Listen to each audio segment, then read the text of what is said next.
मैं कल और परसों 2 दिन जम्मू कश्मीर विधानसभा चुनाव के लिए गया था। जम्मू में बारिश पड़ रही थी, मैं एयरपोर्ट के अंदर गया तो मैं तो अचानक ही अंदर गया था। मुझे तो वहां लैंड करके तत्काल वहां से हेलीकॉप्टर से प्रचार के लिए निकलना था, लेकिन मौसम खराब था इसलिए मैं अंदर चला गया। मैं अंदर जैसे ही गया तब तक एक सज्जन बोल रहे थे कि राम राम। उन्होंने वहां से आवाज आ रही थी कि साहब राम राम। तो मैं, चूंकि मेरा कोई परिचय भी नहीं था वहां पे, ना मैं किसी को जानता था, तो मैं उधर देखा नहीं, मैंने उधर देखा नहीं। थोड़ी देर के बाद फिर आवाज आई कि योगी साहब राम राम। मैंने देखा तो वह एक मौलवी था। मैंने कभी मौलवी के मुंह से राम राम, तो मुझे लग गया, बहन और भाइयों, मुझे लग गया ये 370 धारा 370 समाप्त होने का प्रभाव है। जो लोग भारत को कोसते थे, भारत की संप्रभुता को चुनौती देते थे, आज उनके मुंह से राम राम शब्द निकल रहा है। और याद रखना, भारत मजबूत होगा, भाजपा मजबूत होगी, एक दिन हरे रामा हरे कृष्णा गाते हुए भारत की सड़कों पर दिखाई देंगे। जिंदाबाद योगी आदित्यनाथ, जिंदाबाद जिंदाबाद जिंदाबाद। योगी जी को जय श्री राम, जय श्री राम, जय श्री राम। योगी जी को जय श्री राम, जय श्री राम, जय श्री राम। भारत माता की जय, भारत माता की जय, भारत माता की जय। वंदे मातरम, वंदे मातरम, वंदे। मातरम।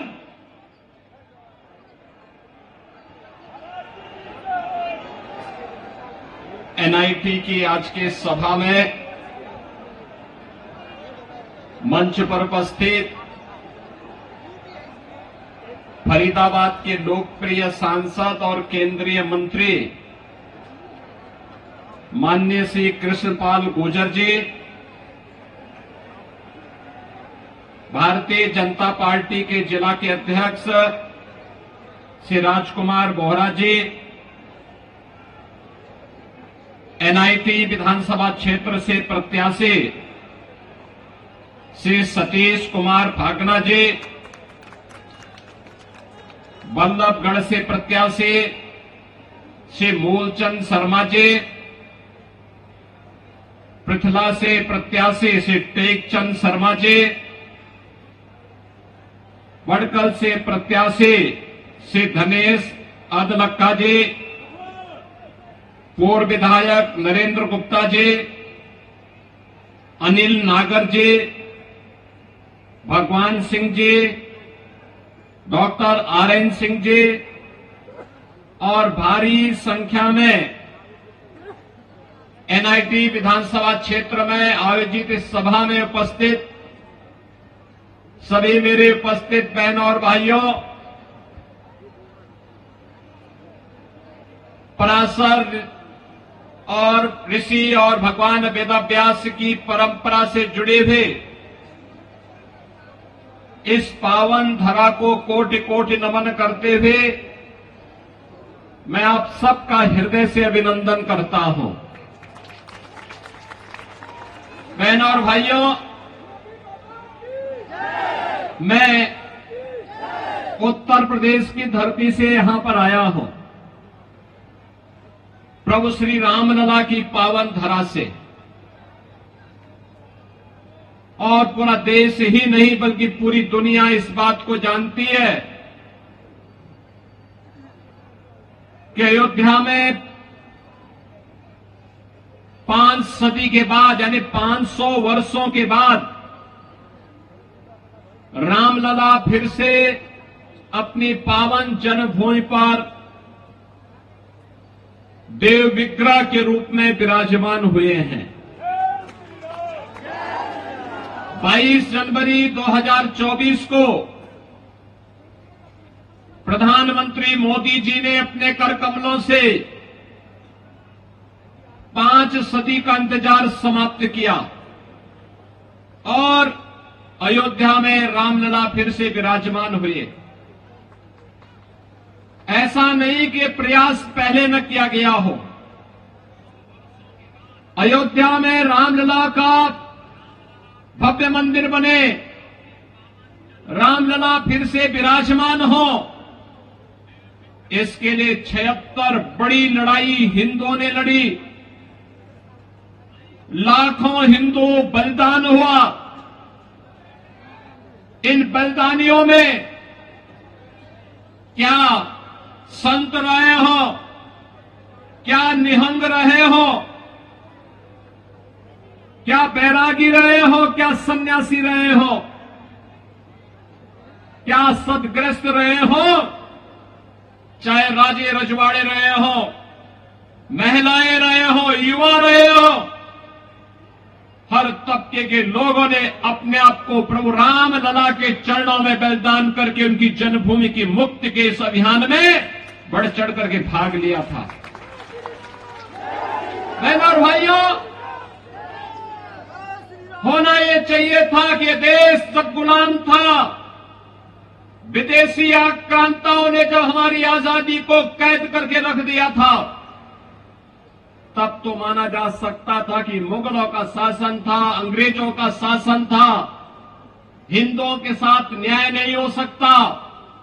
लेकिन 1947 में देश की आजादी के बाद अयोध्या में राम मंदिर का निर्माण तत्काल होना चाहिए था, विवाद भी नहीं था।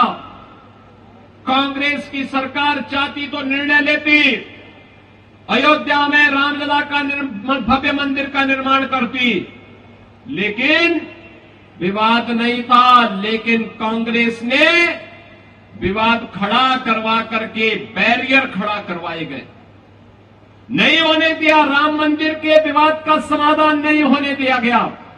और याद करिए, कांग्रेस जिस समस्या का समाधान 65 वर्षों में नहीं कर पाई, 2014 में मोदी जी प्रधानमंत्री बने, 2017 में उत्तर प्रदेश में मोदी जी के आशीर्वाद और उनके आह्वान पर भारतीय जनता पार्टी की सरकार बनी 17 में, और 19 में अयोध्या में राम मंदिर का विवाद सदैव के लिए समाप्त हो गया। मैं इसीलिए कहता हूं, कांग्रेस ये समस्या का नाम है। देश की जितनी भी समस्या हैं, ये सब कांग्रेस ने दी है।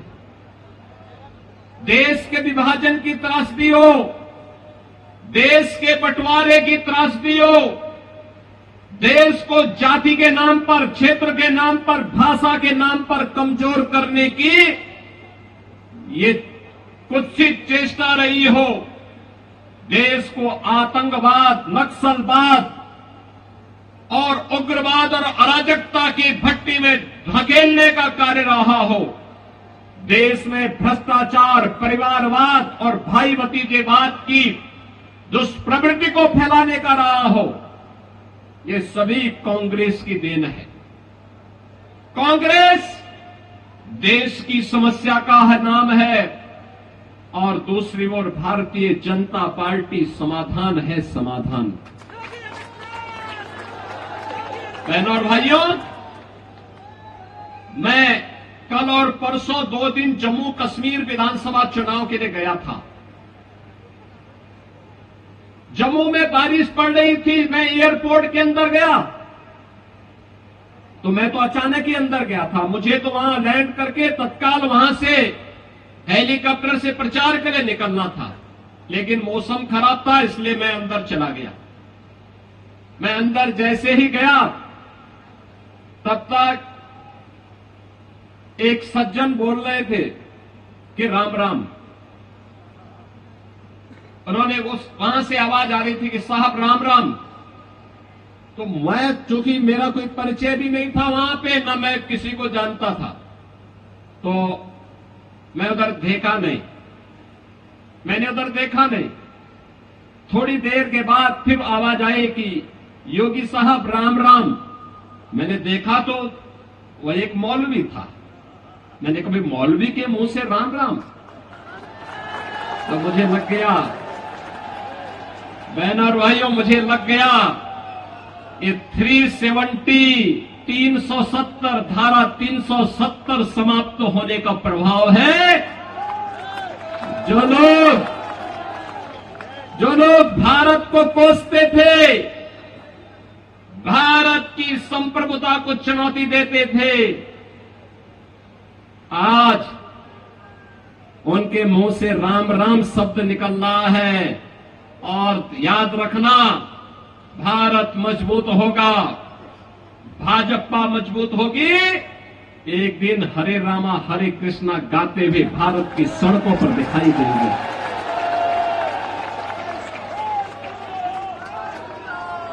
भारतीय जनता पार्टी क्यों आवश्यक है? इसलिए ही आवश्यक है। उत्तर प्रदेश तो आपकी बॉर्डर है, लगा हुआ है। आपने उत्तर प्रदेश में किसी दंगे का नाम सुना है क्या 7.5 वर्ष में? और आज से 7.5 वर्ष पहले हर दूसरे तीसरे दिन वहां एक दंगा होता था। हर दूसरे तीसरे दिन दंगा होता था। मुजफ्फरनगर का दंगा हो, बरेली के दंगे हो, चाहे अलीगढ़ के दंगे, चाहे वहां मथुरा का जवाहर बाग की कांड की घटना हो, ये लगातार हर दूसरे तीसरे दिन घटना घटित होती थी।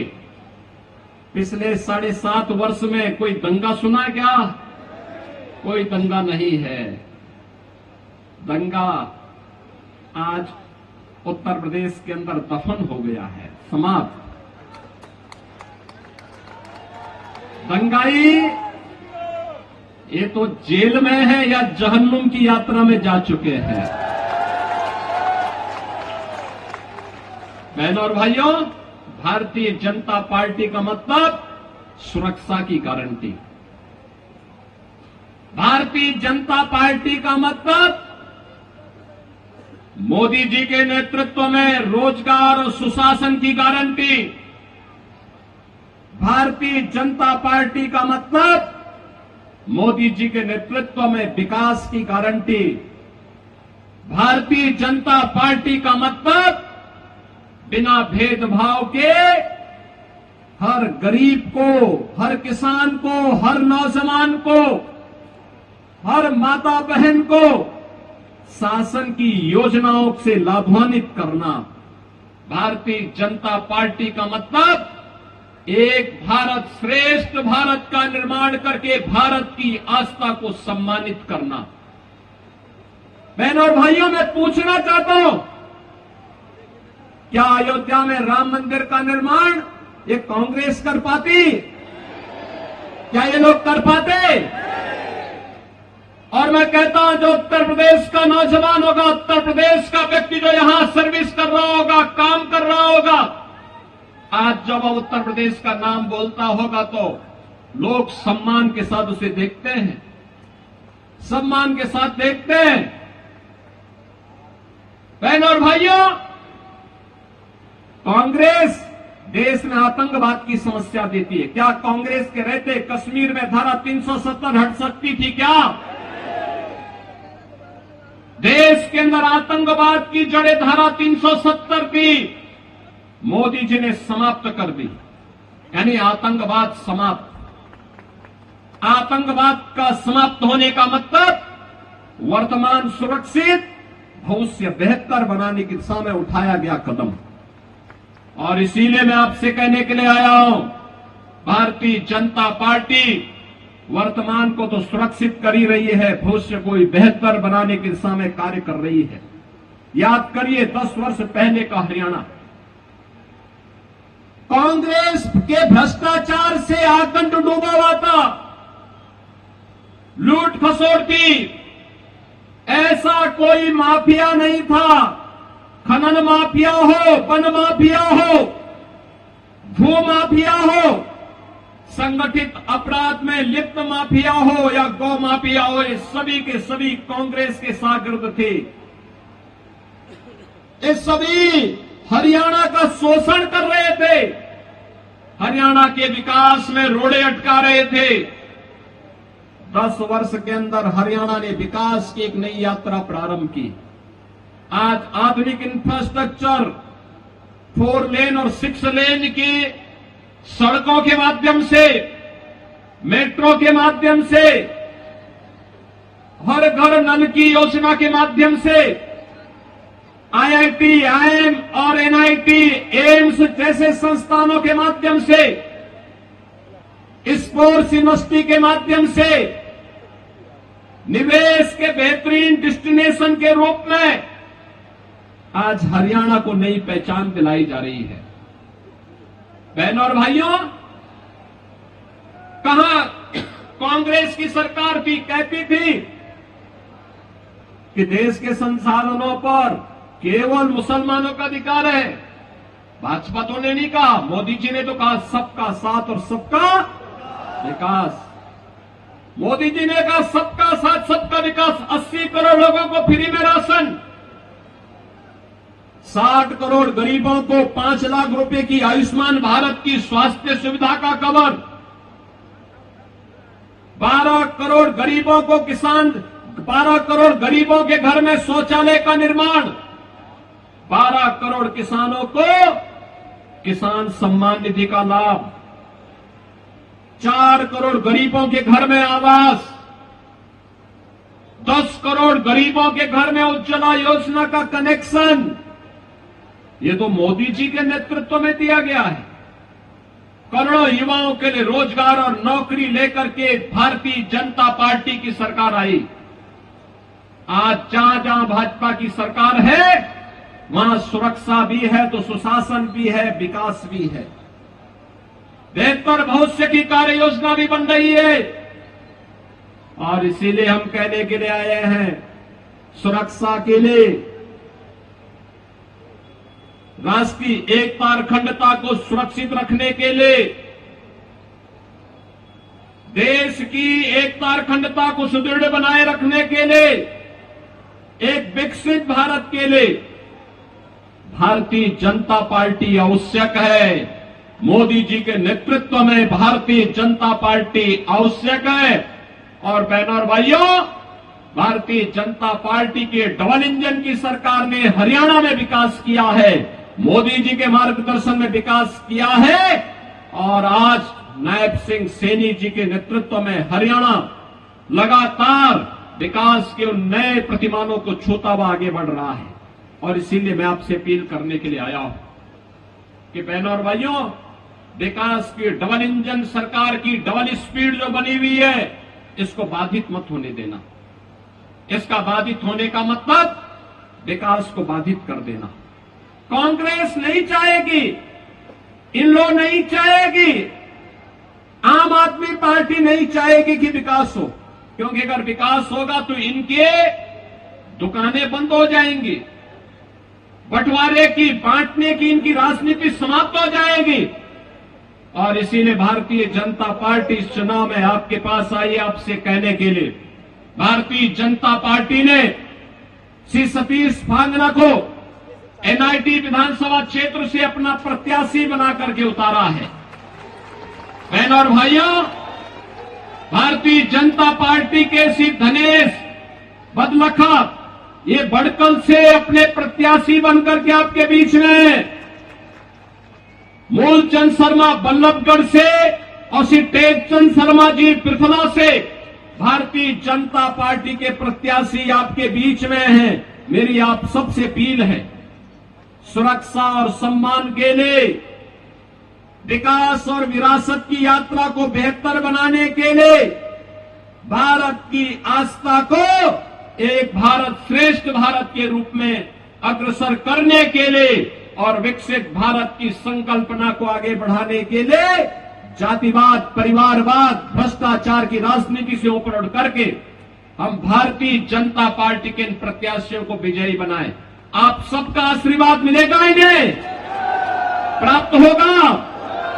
5 अक्टूबर को जब हरियाणा में चुनाव होगा तो उस समय हरियाणवी अंदाज में भारतीय जनता पार्टी के प्रत्याशी विजयी बनकर के जाएंगे, बनाएंगे।